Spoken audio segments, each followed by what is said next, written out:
BNBC 2020 হিসেবে roof live লোডকে reduce করা যায়।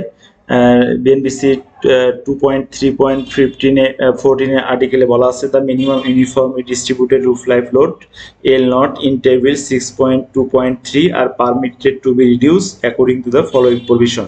এই প্রভিশন হিসেবে রুফ লাইভ লোডটাকে রিডিউস করা যাবে।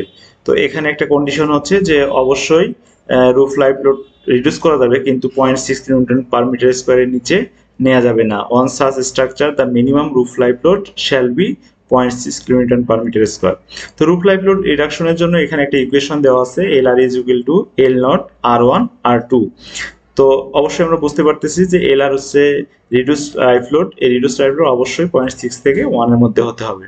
তো এল আর দিয়ে এখানে রিডিউস রুফ লাইভ লোডকে মিন করা আছে, এবং এল নট হচ্ছে আমাদের যে অরিজিন যে roof live load 1 kilometre per metre square, এবং আর ওয়ান হচ্ছে এখানে একটা ফ্যাক্টর এবং আর টু হচ্ছে একটা ফ্যাক্টর। সো দুটো রিডাকশন ফ্যাক্টর হচ্ছে আর ওয়ান এবং আর টু। এই আর ওয়ান এবং আর টু আমাদেরকে ক্যালকুলেট করতে হবে। হ্যাঁ, যদি আমাদের যে ট্রাইবুটারি এরিয়া এটা যদি বা কন্ট্রিবিউশন এরিয়া যদি 18.58 স্কোয়ার মিটার ইকুয়াল অথবা লেস দেন হয়, তাহলে আমরা আর ওয়ান ফ্যাক্টর 1 ধরতে পারবো। বাট এবং যদি 55.74 স্কোয়ার মিটার চেয়ে বেশি হয়, তাহলে আমরা এটাকে 0.6 ধরতে পারবো। এর মাঝামাঝি হলে অবশ্যই আমাদের এই ইকুয়েশন 1.2 মাইনাস 0.00180 এখান দিয়ে বের করতে হবে। সেকেন্ড হচ্ছে যে আর টু অবশ্যই আমাদের এফ এর ভ্যালু অবশ্যই less than or equal to 1 হতে হবে, এবং 0.6 ধরতে পারবো যদি আর এর ভ্যালু এফ এর ভ্যালু আমাদের 12 এর চেয়ে বেশি হয়। আদারওয়াইজ 4 এবং 12 এর মাঝে হলে আমাদের এই ইকুয়েশন দিয়ে সলভ করতে হবে। তো আমরা একটা এক্সাম্পল দেখি, আমরা একটা প্রজেক্টের জন্য করেছিলাম যে এখানে আমাদের কন্ট্রিবিউশন এরিয়া এটি, কন্ট্রিবিউশন এরিয়া আমাদের এটি হচ্ছে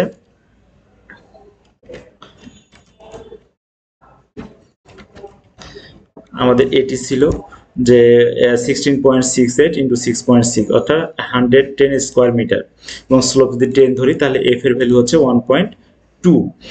সো এখানে এল নট হচ্ছে আমরা জানি যে 1 কিলোমিটার পার স্কোয়ার মিটার, এবং আর ওয়ান যে রিডাকশন ফ্যাক্টর এখানে হচ্ছে যেহেতু আমাদের 55.74 এর চেয়ে বেশি, সুতরাং আর ওয়ান এর ভ্যালু হচ্ছে 0.6, এবং আর টু হবে আর টু হচ্ছে আমাদের যেহেতু এফ এর ভ্যালু হচ্ছে 1.2 অর্থাৎ 4 এর চেয়ে লেস দেন, সো আমরা এটাকে আর টুর ভ্যালু 1 ধরতে পারি। আদারওয়াইজ আমাদের এখানে ক্যালকুলেট করে নিতে হতো।